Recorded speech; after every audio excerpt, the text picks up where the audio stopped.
Hello Overclockers, my name's Bryony and welcome to the latest News Weekly. We've got both gaming and hardware news, so make sure to click that subscribe button and don't miss an episode.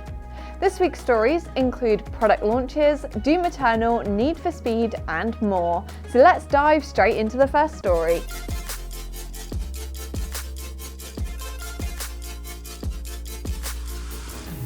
Starting with the gaming chapter, this week's first story is what free title you can pick up on the Epic Games Store. It's called Wargame Red Dragon, and as you can probably guess from the title, it's a real-time strategy game with plenty of conflict. Unfortunately, there's no dragons though. The gameplay allows you to command the fighting forces of 17 nations with many different vehicles and weapons at your disposal. It's designed to be ultra realistic and is supposedly hard to master. However, with a campaign to play through or the option to take on up to 20 players at once in online mode, it does sound rather exciting. You can grab Wargame completely free until March the 11th and then make sure to get your mates in on the action and you can have a blast blowing each other up. The next game story is that they're finally releasing a sequel to Alien Isolation. Unfortunately, I'm just kidding, but there will be another Alien game coming very soon. Alien Fireteam was announced on March the 2nd when the developers Cold Iron Studios dropped an action-packed trailer that actually features some alpha gameplay footage. This latest installment is a third-person shooter where you must take on hordes of xenomorphs. The storyline is set a few decades after the original Alien films, and you play as a colonial marine aboard the USS Endeavour who is tasked with answering a distress call from a faraway settlement. You're part of a team of 3, which means you can play with friends or AI to take on a huge range of terrifying enemies in strange and distant landscapes.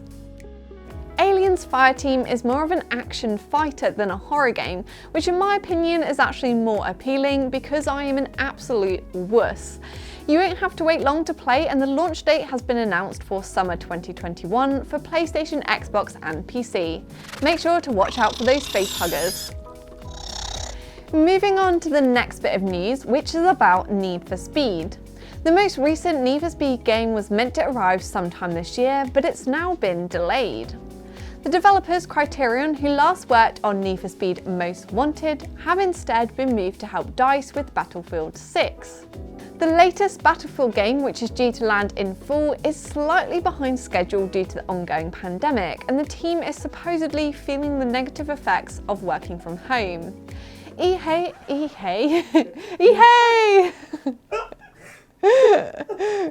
did the same thing last week. Oh dear. EA have recently acquired Codemasters, which means they will be publishing some sort of racing title this year, which reduces the pressure to quickly finish the newest Need for Speed.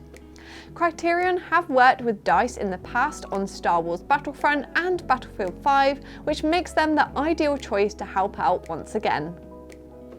Honestly, this seems like the most sensible decision for EA, to let Codemasters handle the motorsport titles this year and focus on making Battlefield 6 and Need for Speed the best they can be. As we all know, a delayed game is much better than a rushed, unfinished one, and Criterion will be returning to finish Need for Speed for a release date sometime in 2022.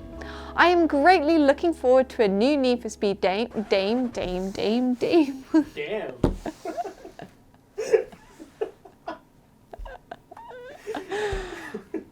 I'm just broken today. I am greatly looking forward to a new Need for Speed game created by Criterion, who did a great job with Burnout Paradise. The next gaming story is about Doom Eternal, which seems to be making Bethesda and its developers ID Software a lot of cash. The game came out in March last year, and thanks to an employee's LinkedIn profile, we now know it's been incredibly profitable. The monetization designer's profile quoted the game as making $450 million in the first 9 months, or by today's exchange rate, around £322 million. If that figure is correct, it's no surprise that Bethesda announced Doom Eternal was the most successful game in the franchise's history. It's rumoured that more Ancient Gods DLC is on the way, so it's a great time to be a Doom fan. If you do love the franchise, make sure to check out this awesome officially licensed Doom Noble Chair. The final game story is about GTA 5, and GTA 5 has been out on PC for an incredible 7 years. I put many hours into online when it was first released, and many of those hours were spent staring at the same frustrating loading screen, wondering, is it really taking this long to load, or has it just crashed again?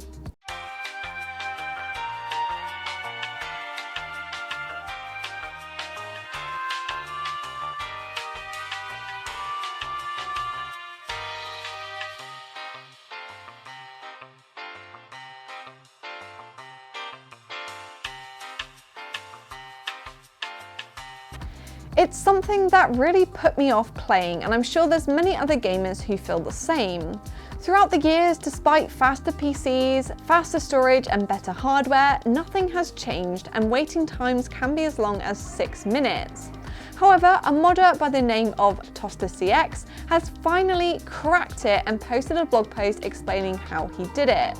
After extensive testing and tweaking, ToasterCX discovered the source of the long loading times.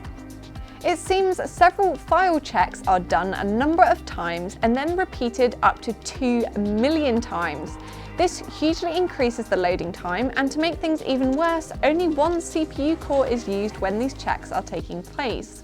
By editing the code and adding a few other optimizations, the time you're sat at the loading screen can be reduced to under 2 minutes.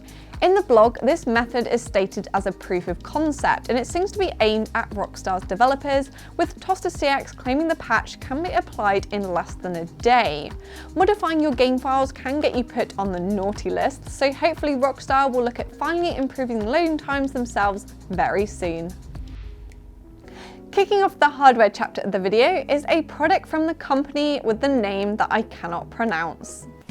Alpenfohn Gletscherwasser. Alpenfohn Gletscherwasser. I think I got it.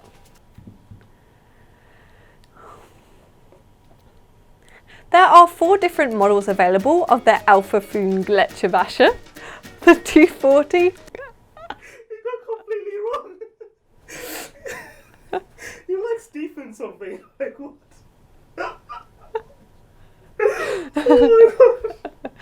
Oh dear. Alpenfohn are back again with the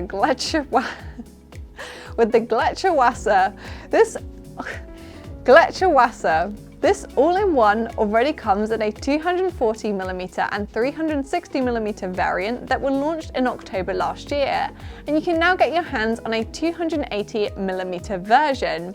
It's based on a design made in collaboration with renowned professional overclocker DeBauer, who certainly knows a thing or two about cooling. This all-in-one cooler comes with 2 140mm ARGB fans, a copper base plate, super quiet dual chamber pump, and Thermal Grizzly Hydronaut thermal paste. You can adjust the RGB lighting to match your system, and the pump logo can be taken out and customized with your own design. The 280mm version is now available at Overclockers UK for £169.99. The final product launch this week is the new and unique looking case from Rajintek. The company is known for its quirky designs, normally aimed at the gaming and PC enthusiast market. However, the new Pan Slim PC case takes things in a different direction and is ideal for a sophisticated and stylish home office space. This mini ITX chassis will sit neatly under your monitor and has space for the powerful hardware needed for intensive creative tasks such as video editing, 3D modeling, and design. You could install a large GPU like the RTX 3090, an all-in-one cooler, and several hard drives plus fans. It's designed to have great airflow with a large air vent on top to allow heat to dissipate away from your components, and the front I/O allows for easy connectivity. There are 3 attractive colours, silver, black or white, to choose from, and it's available right now at Overclockers UK.